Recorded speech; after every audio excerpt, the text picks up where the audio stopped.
Sebenarnya awal mulanya banyak orang yang skeptis.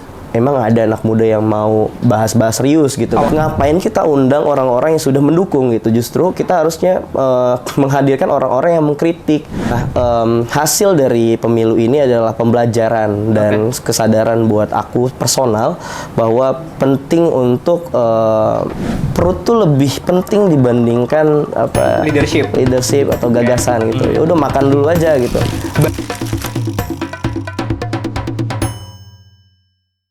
Banyak inovasi yang disuguhkan selama masa tahun politik sebelum pemilu berlangsung bulan kemarin.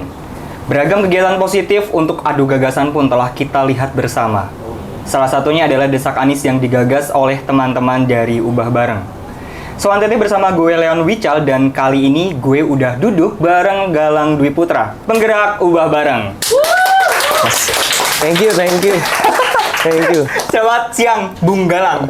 Galang aja. Galang ya? Iya. Oke. Siang ya. Banyak pejuang di sini yang belum tahu Ubah Bareng sebenarnya apa sih Ubah Bareng itu lah? Ya, Ubah Bareng tuh sebenarnya konsorsium, bentuknya gerakan yang memang diinisiasi sama banyak organisasi dari turun tangan khususnya dan juga teman-teman lain. Ada Gagasan, terus juga ada Pemuda Harsa, ada Abbas, ada AIRES, ada JMB, ada GMI dan teman-teman yang terjun ke kita juga gitu, dan ada juga dari simpul-simpul dari Hive juga, gitu, banyak lah. Oke, itu tujuan utama atau goals yang dipengin Ubah Bareng dulu waktu awal dicanangan tuh apa sih? Ngapain gitu? Iya, kami rasa sebenarnya ketika simpul-simpul itu kan udah mulai banyak ya. Simpul nih as organisasi yang mendukung Anies Baswedan, tapi rasanya terlalu banyak juga membuat teman-teman bingung gitu. Sebenarnya yang simpul Anies Baswedan itu yang mana gitu. Dan tujuan kita tuh pengen gerakan ini terdengar, dan sebenarnya kan di era sekarang kolaborasi itu hal yang penting gitu. Kenapa enggak kita bikin konsorsium gerak bareng-bareng gitu, nggak perlu identitasnya dipisah-pisahkan. Sebenarnya tujuan awalnya seperti itu. Oke, berarti Ubah Bareng ini kayak semacam sebuah platform di mana banyak nih kayak teman-teman dari komunitas apa, organisasi apa bergabung di Ubah Bareng gitu ya? Iya. Oke, dan itu tersebar di daerah mana aja tuh? Berapa daerah? Sejauh ini ada 34 daerah gitu sejauh ini. Dulu tuh kita bentuk masih 9 provinsi. Awal masih 9 provinsi. Itu pun sebenarnya banyak langkah-langkah taktis karena kita kan gerakan kolektif gitu. Jadi memang semua serba cepat. Jadi kadang keputusan yang diambil sama teman-teman itu memang keputusan yang melihat situasi. Dan memang kan ketika Desak Anies viral dan disukai banyak orang gitu, Selepet Imin juga mulai terbentuk banyak program, mulai banyak orang-orang yang pengen saya mau join ke Ubah Bareng, terus gimana caranya. Nah itu teman-teman Ubah Bareng bentuk tim jaringan untuk mikirin ini gimana ya konsep yang enak untuk bisa ngajak teman-teman tiap daerah gitu. Oke, berarti karena adanya Desak Anies dan Selepet Imin ini kayak menarik anak-anak muda buat gabung di Ubah Bareng. Nah kalau boleh tahu, Desak Anies dan Selepet Imin ini dulu idenya dari mana dan seperti apa pencanangan pengemasan idenya? Iya, jadi dulu tuh balik lagi ke turun tangan ya sebenarnya. Salah satu organisasi yang mana pertama kali mungkin bisa dibilang Bapak Anies Baswedan mulai karir politiknya gitu di politik praktis ketika konvensi Partai Demokrat. Kita terus ada yang namanya mengadili Anies gitu. Nah, mengadili Anies itu akhirnya konsepnya mulai di upgrade lebih catchy lagi, menyesuaikan zaman. Akhirnya kita memakai tajuk Desak Anies gitu, yang mana sebenarnya awal mulanya banyak orang yang skeptis. Emang ada anak muda yang mau bahas-bahas serius gitu. Awalnya dia nggak percaya ya. Bahasa Jawanya daki-daki, bahas ini nggak bahas gagasan kebijakan. Banyak orang yang meremehkan ketika itu, tapi kita ya optimis aja dan tidak tenggelam dari narasi-narasi itu. Akhirnya kita coba pertama kali itu di Postblok. Di Postblok ternyata banyak orang-orang yang ikut serta gitu, justru mengapresiasi konten-kontennya dan juga konsep acaranya. Dan pertama kali Desak Anies itu diadain itu awalnya invitation modelnya. Invitation kita memang Ngapain kita undang orang-orang yang sudah mendukung gitu? Justru kita harusnya menghadirkan orang-orang yang mengkritik, yang masih mempertanyakan Anies Baswedan itu dengan isu-isu yang memang lagi beredar gitu kan. Karena konsepnya mendesak. Mendesak. Kalau misalnya suka ya pasti narasi yang nanti didesak malah mengapresiasi. Terima kasih Bapak, foto dulu Bapak gitu kan. Tapi kita pengennya ya udah ini ada Anies Baswedan, ya tanya langsung nih orangnya ada gitu. Ya kekurangannya hanya satu sih, waktu gitu. Keterbatasannya di situ. Oh, karena durasi antara masa kampanye dengan Pilpres mepet ya? Mepet, dan juga waktunya ketika sudah mulai pencapresan kan waktunya Pak Anies kan nggak banyak ya. Jadi kita kalau misalnya 100.500 orang datang terus pengen nanya semua kan nggak mungkin gitu. Makanya keterbatasan itu. Tapi overall udah menurut lu udah menjangkau tiap daerah belum? Sumatera ada, Jawa ada, maksud tiap pulau atau tiap provinsi udah ada desak Anies belum? Sudah, tapi memang ada beberapa provinsi yang belum. Kebanyakan di timur kita belum banyak bisa jangkau sih, karena keterbatasan waktu dan juga menyesuaikan tempat-tempat yang memang sudah diagendakan gitu gitu. Kita kan akan koordinasi juga dengan timnya Pak Anies, jadi ada penyesuaian di situ.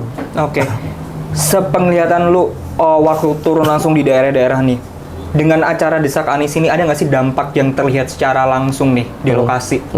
Dampak secara langsung sebenarnya kan awalnya memang invitationnya orang-orang yang nggak suka, masih bingung memilih siapa swing voters kita sebut. Terus akhirnya kita post itu di media sosial dan orang-orang banyak yang wah ini harusnya diteruskan gitu. Nah dampak positifnya adalah orang-orang setiap kita buka desak Anies atau Slepet Imin itu banyak banget yang daftar, banyak banget, bahkan kita terpaksa untuk menutup form. Kalau dalam angka berapa tuh kisaran per desak Anies nih? Dalam angka ya, aku agak keliru takutnya, tapi memang setiap desak Anies tuh bisa menyentuh 1.000 gitu. Ribuan ya berarti? 1.000 orang ya, 1.500 gitu. Tergantung waktu. Kadang memang kendala kita mendadak ya. Biasanya postingan desak Anies itu Amin 3, Amin 2, Amin 1 pernah juga. Jadi bahkan tapi apresiasinya ketika kita misalnya pernah Amin 1, Amin 2 itu tetap ramai juga, tetap membludak juga, gitu. Berarti campaign di media sosial sangat efektif ya? Efektif, campaign di media sosial efektif, karena kan kalau kita sasarannya adalah Gen Z milenial, orang-orang pasti akan membuka Instagram, Twitter, TikTok gitu. Itu dampak secara langsung yang gue tanyain. Nah sekarang gue mau tahu nih, efek atau dampak keinginan dalam jangka panjang yang dipengen dari Ubah Bareng sendiri itu apa sih dengan adanya desak Anies ini? Ubah Bareng selaku konsorsium kan tujuannya adalah mengedukasi teman-teman gitu, edukasi politik sebenarnya. Pengen kita kembalikan demokrasi ke seperti semula gitu. Yang mana ada gagasan, ada ada tujuan, dan memang kita bisa membedah, menganalisa pikiran dari calon-calon yang akan memimpin bangsa gitu kan. Nah harapannya ini bisa format ini bisa dipakai oleh banyak orang gitu. Dan berarti ini boleh di ATM ya, amati tiru modifikasi. Dan sudah terjadi sebenarnya, sudah terjadi di paslon lain. Jadi banyak yang udah pakai caleg-caleg gitu, caleg-caleg udah dipakai. Terus juga kalau konsep desain itu kan salah satu yang diapresiasi. Bahkan sempat dipakai kalau salah dari politisi PDIP Bambang Pacul tuh pakai desain poster desak Anies, brandingnya hampir sama persis. Tapi ketika teman-teman diskusi ya udah nggak apa-apa, ini kan artinya berdampak baik untuk teman-teman. Menginspirasi yang lain. Harapannya pilkada bisa juga kita bedah gagasannya gubernur-gubernur gitu, pemimpin-pemimpin akan nyalon. Itu sih. Nah, Lang, lu sebagai anak muda nih, tadi lu mention baru dipilih atau kita baru melaksanakan pemilihan presiden nih. Lu sebagai anak muda ngelihat pilpres atau politik saat ini kayak gimana sih? Iya, ini pertama kali ya ikut dalam pemilu gitu. Karena pertama kali nyoblos? Pertama kali karena golput. Sebelum-sebelumnya golput, dan melihat. Yang bikin lu mau terjun langsung di tahun ini apa? Karena memang salah satu pemimpinnya memang punya fresh ya, gagasannya fresh gitu. Dan ketika aku melihat gagasannya ABW gitu, Anies Baswedan, kayaknya cocok nih untuk didukung gitu. Dan aku ngelihatnya pemilu ini adalah pemilu yang sangat seru sebenarnya. Kalau ngobrol sama teman-teman kan bisa contoh kita melihat debat. Debat-debat ini kan debat-debat yang tidak membosankan seperti tahun-tahun yang lalu gitu. Debat-debatnya berisi gagasan dan memang mengkritik itu penting gitu. Dan aku selaku anak muda ngerasa harusnya seperti ini gitu. Jadi kita bisa bedah, kita analisis apa sih yang mau dilakukan orang ini gitu. Misalnya ada yang mau makan siang gratis gitu. Ternyata pakai enak gitu, makan siang gratis enak. Terus ada yang mungkin banyak fokus ke pendidikan, fokus ke isu perempuan, itu seru banget gitu. Nah, hasil dari pemilu ini adalah pembelajaran dan kesadaran buat aku personal bahwa penting untuk proses yang seperti Desak Anies, Lepet Imin dan lain-lain ini diadakan di tiap-tiap daerah, dan perlu adaptasi sih orang-orang gitu untuk meninggalkan budaya politik seperti dulu gitu. Mungkin kayak money politik itu masih terjadi gitu. Ya kita tidak bisa dipungkiri banyak yang namanya perut tuh lebih penting dibandingkan leadership atau gagasan gitu. Ya udah makan dulu aja gitu. Duit aja dulu gitu. Itu kan terjadi itu sebagai rahasia umum. Nah, harapannya sebenarnya anak muda harusnya ya jangan mengorbankan uang 300, 100 ribu, 200 ribu untuk nasib 5 tahun ke depan ya. Nasib 5 tahun ke depan, karena ya Indonesia itu bisa bergerak karena kebijakan ya, bukan karena bayaran dari hari itu juga gitu. Dari aku gitu. Oke. Tadi gue sempat mendengarkan sentilan-sentilan dikit dari lo bahwa di balik hal positif yang lo sampaikan tadi ternyata ada hal negatif di tahun politik ini. Dan kita tahu kondisi politik saat ini ya ada kecurangan dan sebagainya, dan masyarakat sudah tidak bisa menutup mata dengan hal itu. Nah, lu sendiri menyikapi kondisi politik yang seperti itu gimana nih? Di satu sisi kecewa dengan kondisi seperti ini, tapi tidak bisa dipungkiri kejadian seperti ini kan tidak bisa lupakan karena memang faktor ekonomi gitu. Faktor ekonomi, dan ini akhirnya dimanfaatkan oleh politisi-politisi sistem atau motor gerakan itu untuk ya udah yang penting menang dulu gitu. Dampak panjangnya nggak usah dipikirin gitu, itu kan targetnya gitu. Ya harapannya sebenarnya dari sisa-sisa waktu ini, kalau kita mengaca pada Quick Count kan, ya kita mengakui bahwa Quick Count memenangkan pasangan 02 gitu. Dan ya udah nggak apa-apa, kita legowo dengan itu gitu. Tapi kan kita tetap mengawal sampai 20 Maret. Nah, tapi dari hasil Quick Count itu kita pun tetap mempersiapkan diri gitu.